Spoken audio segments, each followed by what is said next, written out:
Welcome. Today I am joined by Sarah Jones, a lifer in pre-sales.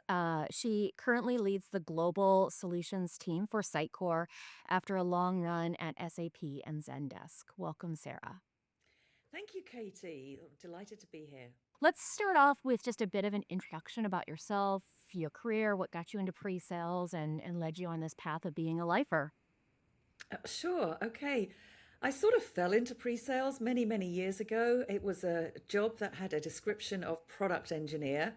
Hmm. And I thought, oh, this sounds pretty interesting. I was trying to get out of my first out of college job as a marketing assistant and had my first foray into being in front of a customer and demoing software on very old OHP, the overhead projector slides. Yes, yeah, that's dating myself now. Very quickly moved into doing an IC role for a maintenance management software company, which relocated me to the States. And from there, I got the job at SAP. And that resulted in a very long run, over 20 years at SAP, which was fantastic. Hmm.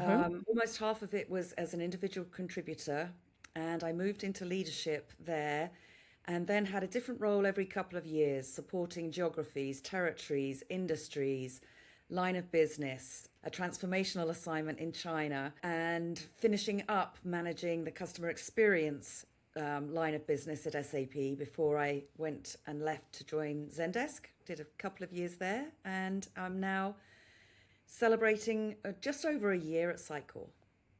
That's wonderful. That's wonderful. I mean, you've really touched every avenue of how we can do pre-sales with industries, lines of businesses, geographies, different products. I'm excited for diving into this.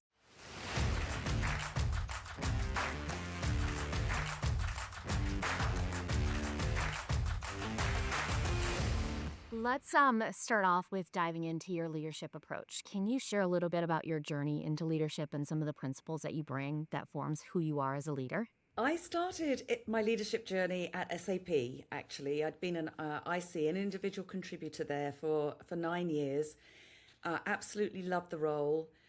Came back from maternity leave after my first baby and realized that I couldn't do the IC role as well as I would want to do with a young one at home. I had a national territory for the US at that time, and I did not want to be traveling 5 or 6 days a week anymore. So I actually moved into a management role that was very small, the southeast geography, which made it very easy to stay home and manage the team that was supporting the southeast enterprise business at SAP. So that's how I moved into leadership. What I learned along the way is there is a great difference between managing and leading. And my first role, I was definitely managing and not leading.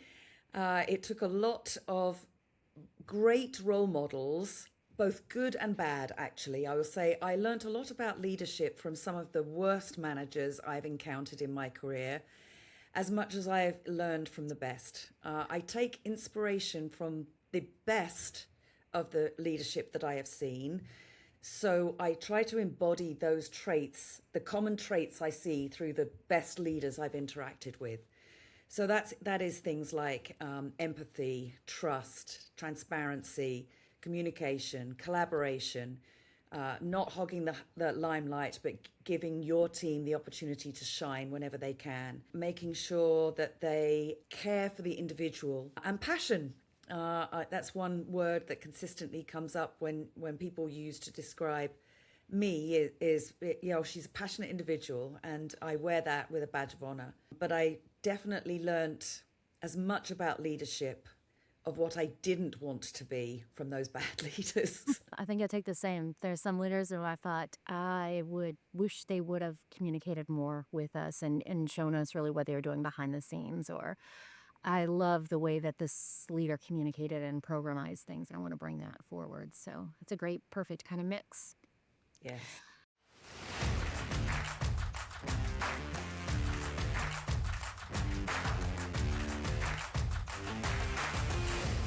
So, Sarah, you have a great voice on LinkedIn, sharing as a leader, not only for, your perspective as a leader, but as a solutions consulting expert and lifer.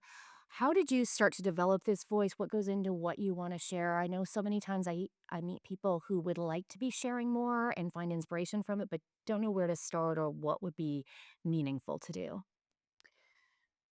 So I made a very conscious decision about 3.5 years ago that I wanted to be much more visible on LinkedIn. And there was multiple drivers behind that. So first of all, I wanted to develop my brand. I wanted to be known for pre-sales. I absolutely love the role. I think it is drastically undervalued. I think because we have so many different job titles for it, it is diluted in the tech world in general. It's not one of those things that you see in a university curriculum, for example. It's one of those things that a lot of people just stumble into. And so I wanted to build my brand. I wanted to raise the voice of pre sales in the tech world. And I wanted to speak about women in tech. So I centered on those three themes for my posting. And then it's being authentic. It's talking about what you know, what you've experienced, your observations. I mean, everybody has an opinion on something and has skills and experience in different areas. Once you start, it's easy, and especially then when you're observing things in your day-to-day life. So today, for example, I posted about coaching and feedback, and that's one of the things that we're quite focused on at the moment at Sitecore is how do we develop this really good 360-degree Uh-huh. coaching mechanism, drawing on analogies from the best athletes in the world have a coach and Uh-huh. review gameplay and things. So when I'm doing things in my job and I think, oh, actually really key across all of pre-sales. It's a prompter. It's like my own Chat GPT prompt. Oh, you should go write a post about this, or a conversation that you have with somebody, or just reflecting on things that you're seeing in the industry can prompt some comments. And I would say don't overthink it. Just start writing, try and be consistent 2 or 3 times a week, and take it from there. Your voice grows. My voice has grown very gradually. I was never out to, oh, I got to get 100,000 followers. That was never what motivated me. That was never what motivated me. What motivated me was elevating the role. And I see that now over the years that I've been posting. There's a lot of other people who are posting. I see great colleagues across the industry who are writing books. Call out to Ron Whitson, who wrote The Friendly Human in pre-sales, and there's many others that have followed. And so I see this role getting much more visibility, which is great. Oh, it's tremendous, and I think, one of the things I appreciate about your post is the simplicity of the message. It's, putting out a question or putting out a challenge, almost as if someone slacked you an idea. So it's Mm. very easily digestible and easy to engage with as coming from the audience perspective, which I think has been great. Thank you. Thanks.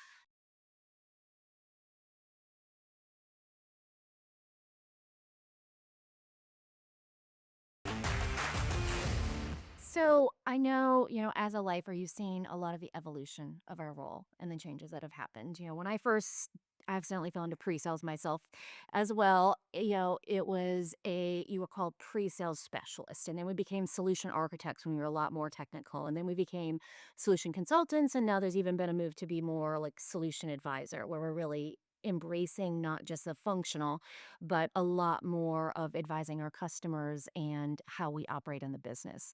How have you kind of seen that evolution unfold, and how have you worked as a leader through change, through that evolution? That is such a great question, and you and I have probably been much on the same career journey through our careers. When we first started in the pre-sales role, like you said, it was very tactical, and you were definitely a demo monkey or the demo dolly, depending what terminology you want to use. The AE is going to roll you out when there's anything technical or when they want the functional presentation to take place, and then you disappear into the back office, never to be seen again until the next opportunity comes up. That was very much the role when I first started out was, "Oh, yeah, you are the demo expert." And it frustrates the hell out of me when I am still seeing pre-sales used like that. I need a demo, so I'm gonna roll out you, Mrs. Demo Dolly, and you're gonna execute this, and then, I'm gonna leave everything else behind. I've really, really pleased to see that the pre-sales role has become much more strategic. I think that we are a secret weapon for the AEs if used right. Starting off from qualification, we've seen a lot, we interact a lot within the industry, within our customers, with prospects, with partners. We can help qualify, right? Not that Uh-huh. that's the best fit for us, but it's definitely, where some of the better AEs are, oh, I think I might have a hot lead here. What do you think? If you get Well, some we validation from listen with a different voice, and we help really build the right pipeline to be working on that's gonna be more effective with our time and effort. exactly, exactly. I am going to live and die on the sword of discovery. That's one of my hot buttons. But after many, many years at SAP and actually doing some qualitative and assessment there with over 25,000 engagements at SAP, deals are won and lost at discovery. And I can say that with my hand on my heart, with all of the experience that I have. So when a good AE, a great AE, involves the SE in great discovery, they enable us to multi-thread, right? The AE can be working the exec level, the strategic decision-making level. We're working much more of the influencers, the people who are actually going to be the users here. And then, we come together with the AE with the joint voice then. It helps to accelerate the deal. It helps to solidify the deal. It helps to protect the value of what it is that you are positioning. Mhm. So discovery is one of those things that I've definitely seen evolve over my time in pre-sales. And then I think that we have so many different touch points within our own organizations, right? We feed into product and development and engineering. We definitely have the voice of the prospect, the voice of the customer, the voice of the partner in many cases, to be able to help feed into the roadmap development.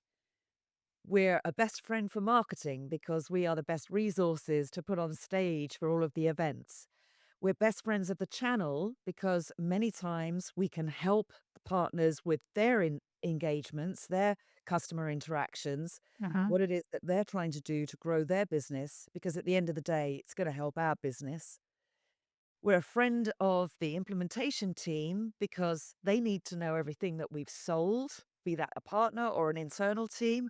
And then support, especially in a SaaS lifecycle, right? We need to stay engaged with our customers and the people within our organizations who touch our customers, because they're going to come back. They're going to renew.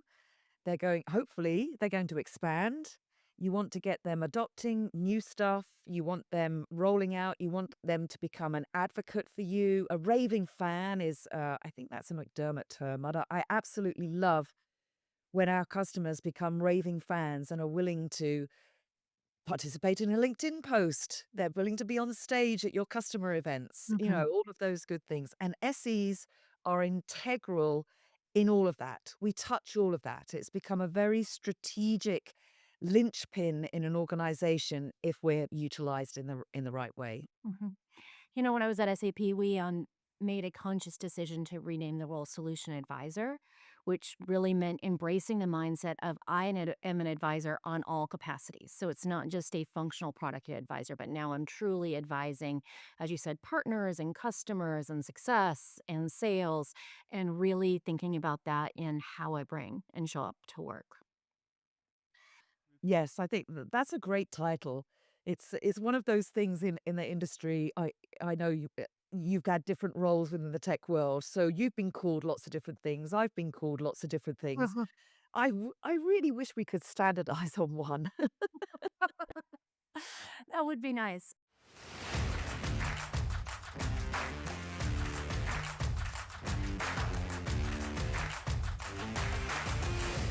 So, when you think about the skills we're going to need for the future as this continues to evolve, what are some of those skills that you think we're going to need to be taking on and starting to prepare for now? Well, I'm going to jump on the AI bandwagon because I think that that's definitely something that everybody needs to get up to speed with. There is a lot of hype around AI, but there is also a lot of good with AI. We're all working in the tech world where our companies are trying to do things with AI with our solutions. We are Hmm. working with AI in our jobs. If you don't pick that up, then you are going to be left behind. I'm also going to double down on to counter everything that's automated with AI. You are going to need your soft skills. You are going to need to be creative and innovative. You're going to need to have empathy. You're going to need to know how to listen well and turn what you're hearing into desirable outcomes for your customer and how you match that. And how you put the jigsaw pieces of AI into all of that is where the secret source of your knowledge comes in. There is a huge difference between writing just a very simple prompt in chat or Gemini, whatever your favorite tool is, Copilot, which is what we use at Sitecore. There's a huge difference between putting a couple of lines into one of those engines to get some results back, between having meaningful engagement with an agent, a bot that is going to help you with discovery. It's going to help you with customer research. It's going to help you with framing what your discovery questions are after you've done your research, uh, prepping, storyboarding out demos. There's so many different use cases for our role with AI, never mind what it is that we're trying to sell now, with AI embedded in a lot of the technical solutions. So I think it's AI, but our human skills are going to become even more important to balance that out, in the future. People still buy from people. I think you're right. I think it's finding the right way to bring AI into how we're working. So for myself, I will say, hey, I'm looking to come up with an analogy to simplify this technical concept for a customer in this kind of industry. And it helps kind of spark Yeah, some starting ideas for creativity. But then I'm the one who has to tell the story and bring it to life to the customer and really find the right way that that applies. I think it's embracing this growth mindset that we are already naturally curious in pre-sales, but with AI, it means we're that much more curious on how do I try this? How does it help me work smarter, not harder?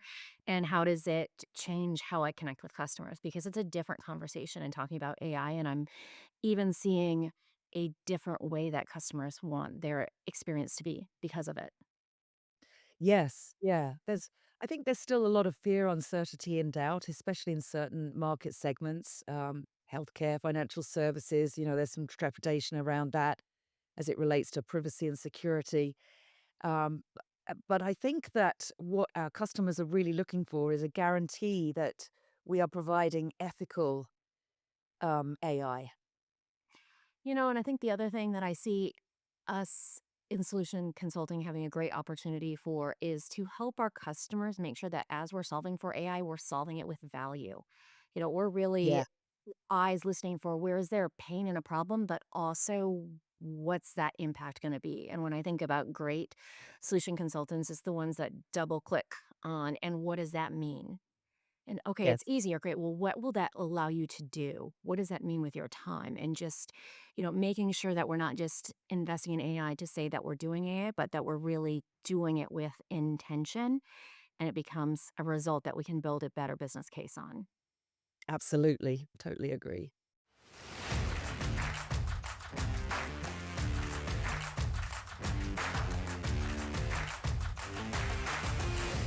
So if we think about, the role you've seen over your life or in pre-sales, all kinds of different ways that it's executed. I would love to hear kind of your perspective, especially as a leader, of what does great look like?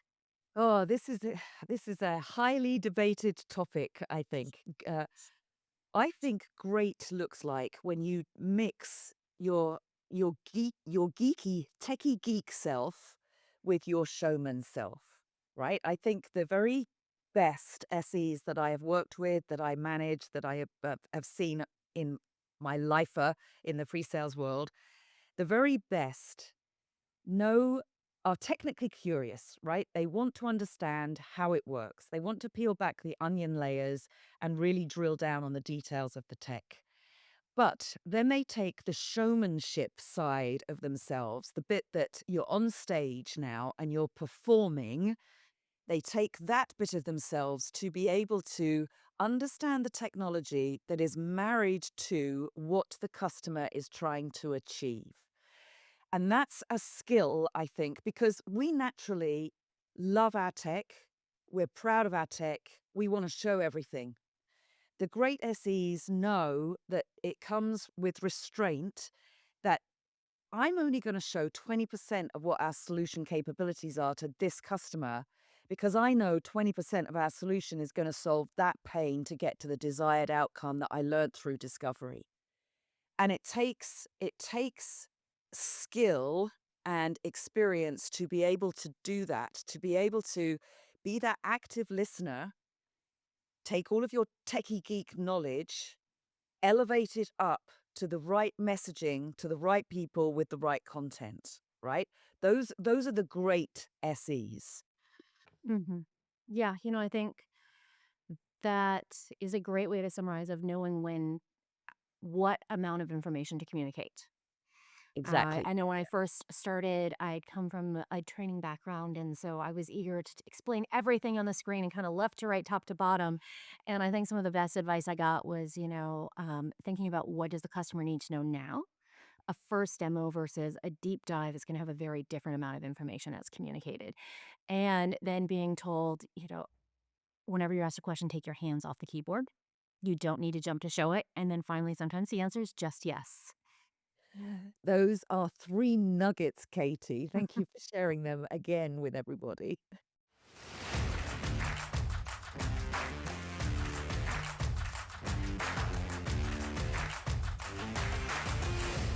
So, you mentioned that part of what you're looking at doing right now is with feedback and coaching. So, when great doesn't happen in the field, can you talk a little bit about some of the ways, that we can talk about that in a productive way and provide that coaching and feedback and help drive growth? Oh, yes, this is a topic that is near and dear to my heart right at this very moment in time.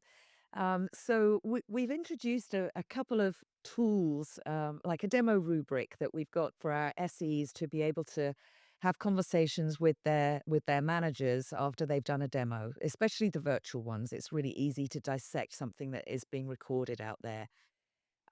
We're putting together a competition, a hackathon, and put some people together in teams. I love it when we learn from our peers. I think that is some of the best learnings that SEs get is the peer-to-peer learning and Mhm. seeing what your colleagues are doing, how they're messaging, how are they positioning, how are they building a story, how are they handling customer objections, how are they tap dancing over the features that are not quite ready for GA yet. All of those nuanced, great SE skills. If you, when you're watching other people, you think, oh, that's a great way to message that, or I really like how you positioned that, or I really liked how you told that story and you only went into two screens, or you only highlighted three fields, or whatever, because you simplified it.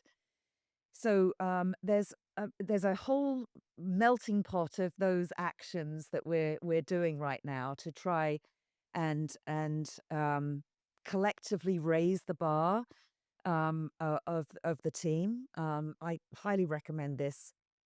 It's an ongoing investment is that feedback. Feedback. I heard somebody quoted today, feedback is a gift. And you should take it like that. And you should open it up as though you were opening up a Christmas present and be absolutely delighted with it, absorb it, and then action on it. I love that. That's a great reminder of just how to be thinking about receiving that information. I know one of the tools I often use was starting by asking, how did that go? How do you feel like that went? One of the tools I always use as a leader was, asking the questions, and how do you feel like that went? Oh, To yeah. start to have that conversation, because there's, sometimes we talk about like the feedback sandwich or things like that, but I think just starting with what would you like to talk about with this can help start to open that door when we think Mm. about feedback.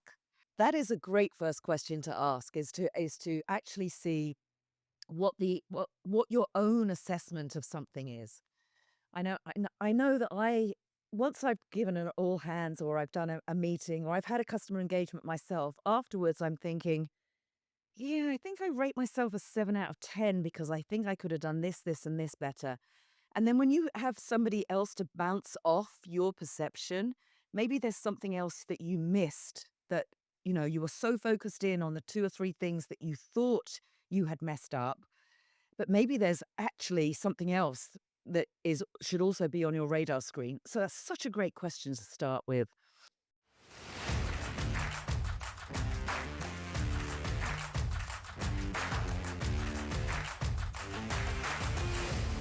Yeah. So as we think about coaching and feedback that provides a skills development opportunity, what's your perspective around enablement done well? What does pre sales need to really thrive with how they're enabled? Pre-sales needs a mix of soft and functional enablement. We have to stay up to date with our solution. I think the best ways that happen is in hands-on workshops. It's very difficult when you're a remote organization, as many of us are in right now. I love the idea of throwing people together in a room to do that functional enablement. I think you just leapfrog all of your knowledge and experience so much quicker. That's not feasible in many cases. I still like the idea of that workshopping type of enablement. We've been experimenting a little bit with workshops and then delivering information, allowing people to absorb that information, and then following up with Q&A sessions. Again, hands-on Q&A sessions. So that's another approach that I think has been working well. I'll be interested to get some feedback from my team on that approach. But we also need the soft skills. I don't think we invest enough in the things that really matter around storytelling. How do you position your solution to a customer in a way that's compelling and memorable? That's a skill. That makes a great SE, right? We don't often invest enough in those types of skills to round out what an SE is to an organization. So the soft skills around that, like how do you do effective discovery? There's a lot of enablement around that and storytelling. So I think it is a blend for an SE. A good enablement program is a mix of staying on top of your product solution, staying on top of everything tech, as well as what are the soft skills that you need to remain as that great SE. I think those soft skills that you mentioned are what help us win in the room. Yes. It's, taking everybody's been doing this in all the competitions, sometimes kind of all the same. They roughly do the same process, but I feel like those soft skills are really what helps us stand out and become memorable with how we connect with our customers and win. Yes, I completely agree. All I'll right. say it again. People buy from people. Exactly, exactly. That's why we're in this world.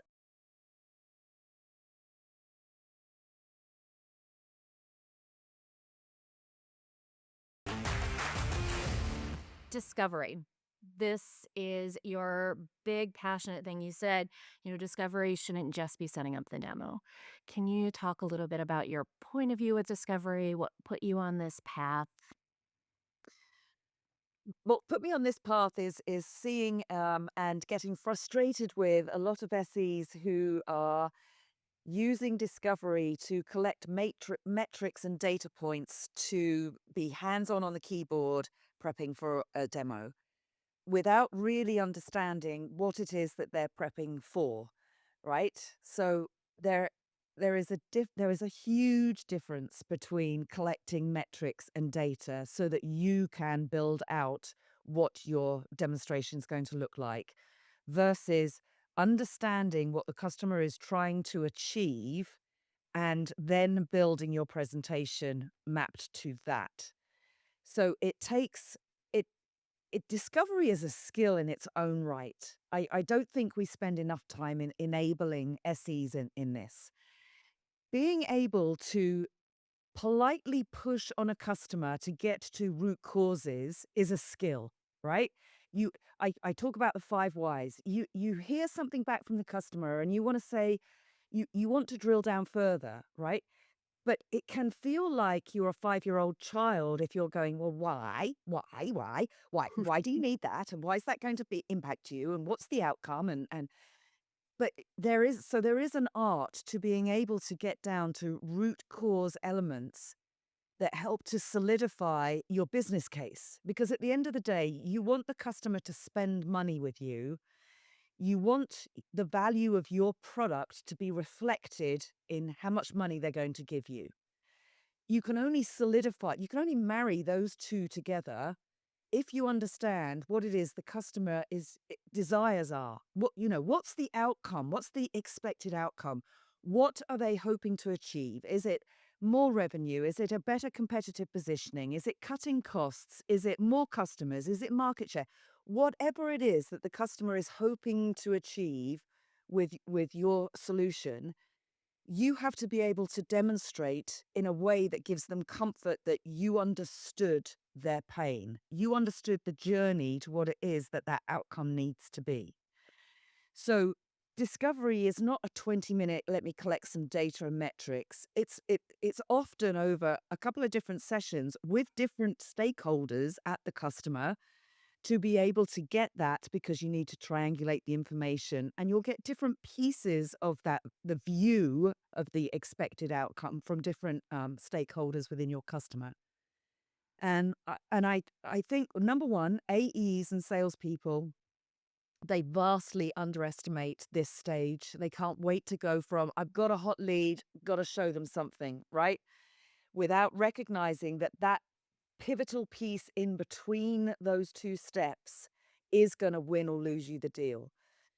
One of the other things that comes up with great discovery, if you're asking intelligent questions that prove to the customer that you have taken some time to understand them before you get in the room to do discovery, you start to build trust and credibility, which means that when you're at the demo stage, with that credibility and that trust, you're at the point now where a customer asks you a question and you can answer it with yes or no. You don't necessarily have to go in and show them a whole business process flow about what they just asked, because you've earned trust and credibility that they're going to accept what you gave them as an answer without having to show something. There's so many great outcomes of good discovery. It's that activity, like you said, sales wants to rush past. We need to push back and challenge to slow down so we can go Yes. faster.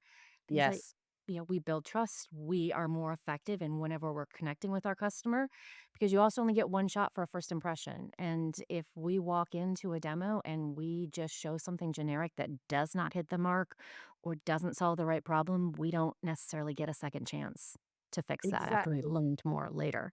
Yeah. The other benefit for all of you AEs and salespeople out there is that we will help you protect the value when it comes to discounting. If we've earned all this trust and credibility that we are going to solve these wonderful challenges that the customer is having, that gives you the right to really hold the value of our solution. I think it really helps us make sure that we get to solving the right problem too. Yes. One of my favorite trainings that I went through at SAP talked about, this really simple practice of just asking, and what else? Sort of like you said, why, but just asking, and what else? And what else? Because so many times people, say, oh, I've got a problem with my water pressure. And they just immediately jump to, okay, I got to solve that. And we didn't ask enough questions to get to, oh, actually, we have this problem over here. This is more of the root cause, and this is the bigger problem to solve, which can often lead to a bigger bill of materials. Exactly.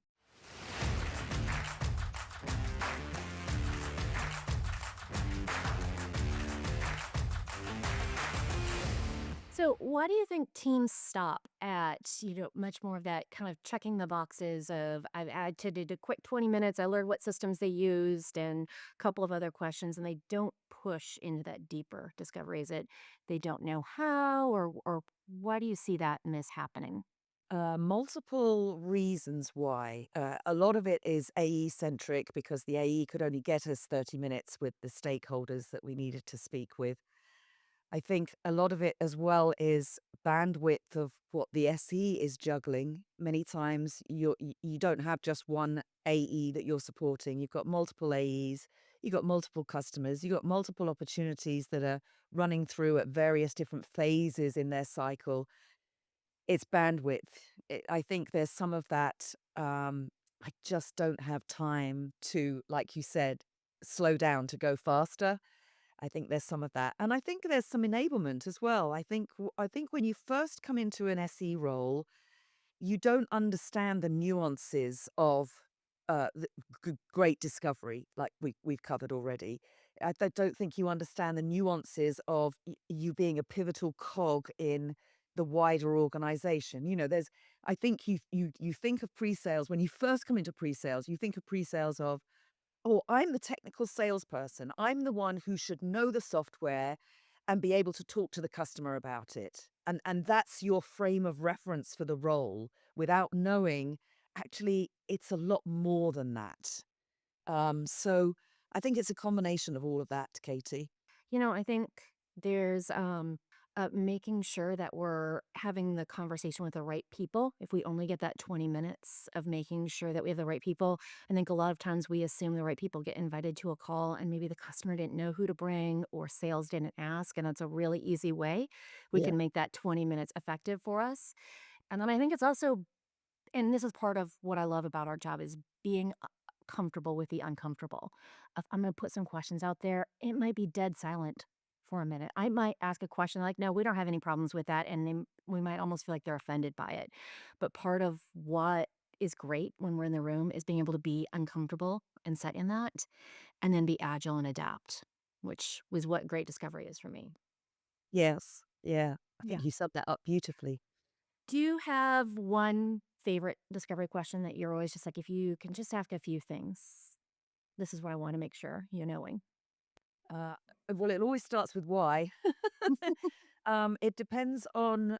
I'm going to use that pre-sales favorite phrase. It depends.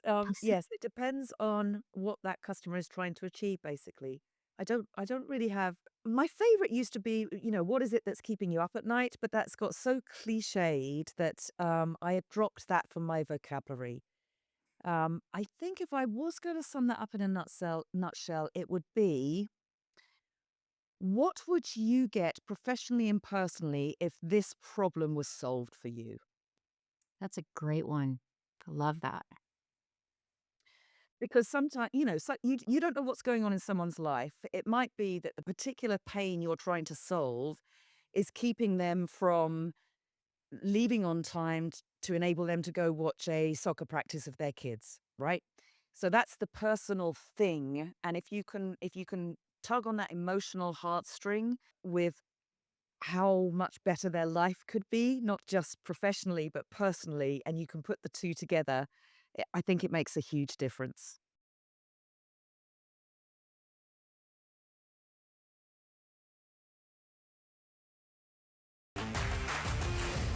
So, for the times that we don't get discovery and, we're asked to, you can just ask some questions while you're showing them the product, or they just need to see something. I know you've really coined an approach to how you encourage your teams to tackle this. Can you talk a little bit about that? Demovery. I don't know how to pronounce it, but it was just a blend of demo and discovery. I would really, really love it if the people who have not had the opportunity to do discovery and are thrown in to do a demo actually treat that demo like it is a discovery. So before you even open up any screens, is to ask a few questions about what it is they're trying to solve, because that will immediately narrow down the scope of what it is that you are then going to show. I think the worst thing that we can do is show up and throw up all of our solutions. I equate that to going into a doctor's office and saying, um, I'm having heart palpitations, so I'm going to need a heart transplant. And the doctor then says, yes, of course, without doing any sort of diagnosis on you to realize, oh, you're having heart palpitations because you're anxious, and we're just going to take some deep breathing meditation exercises here, and then go away. So that there's the simple approach and there's the overkill approach to things. I like it when in that demo barbery, demo whatever Mulberry. effect it is where you're blending the two together, is to be able to take the cues from what it is you're showing. If the people on your Zoom meeting, your Teams meeting in the room are showing excitement, now you need to make this a dialogue. You're not standing in front of the room just delivering screen after screen after screen. Now you can ask questions. Now you can say, oh, I can see that this is exciting you, or I can see that there's some enthusiasm in what I'm showing here. Can you explain why? Is it going to solve a particular problem, or is this something that you were unexpected to see? You didn't know that there were capabilities like this. However you want to guide the conversation, but try and keep it so that you've got that body language. Really hard to do virtually, but this is why you keep your cameras on.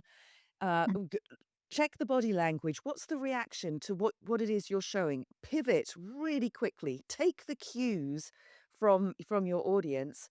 As soon as you see them switching off or getting bored or starting to multitask, you got to shut it down. Hmm. Shut it down. Yeah. Okay. You know, something, that we had when we were at SAP was the concept of a limbic. And so I remember being thrown into doing, we just need to show them a demo, just give them a general overview and just being like, we have no idea what we're walking into here. And so I remember one time I did a limbic about Mad Libs, and I was like, we're gonna all, as we introduce ourselves, give me a word. And I was just like, I need a verb, I need an adjective, whatever. And I says, I went to start and I says, I know that you want to just see a demo. And it's a little, for me to just jump in and show you the software is a little bit like us filling out a Mad Lib.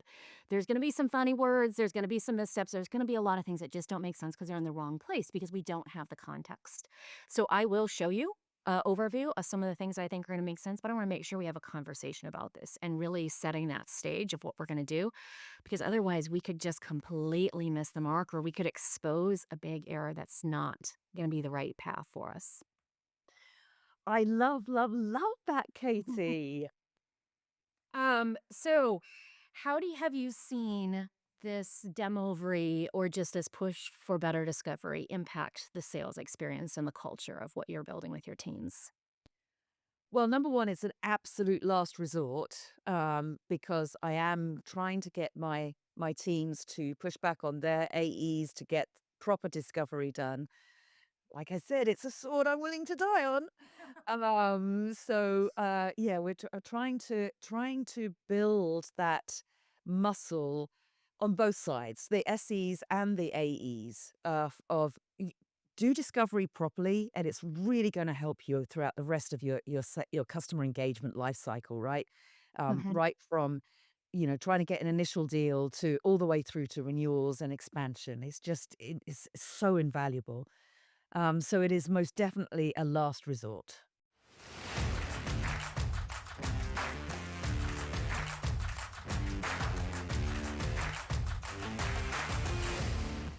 As we wrap here, what final advice or wisdom would you want to share? I think at the end of the day, Katie, I think solution engineering, solution advising, solution architecting, it's where product engineering meets empathy. And so leadership is trying to make sure that neither gets in the way of one another. I think that, yeah, I think I'll leave it at that. Okay. Well, I love it. Well, thank you so much, Sarah. I really appreciate all the wisdom and ideas that you shared with us today. Thanks a lot, Katie. It's been an absolute pleasure chatting with you.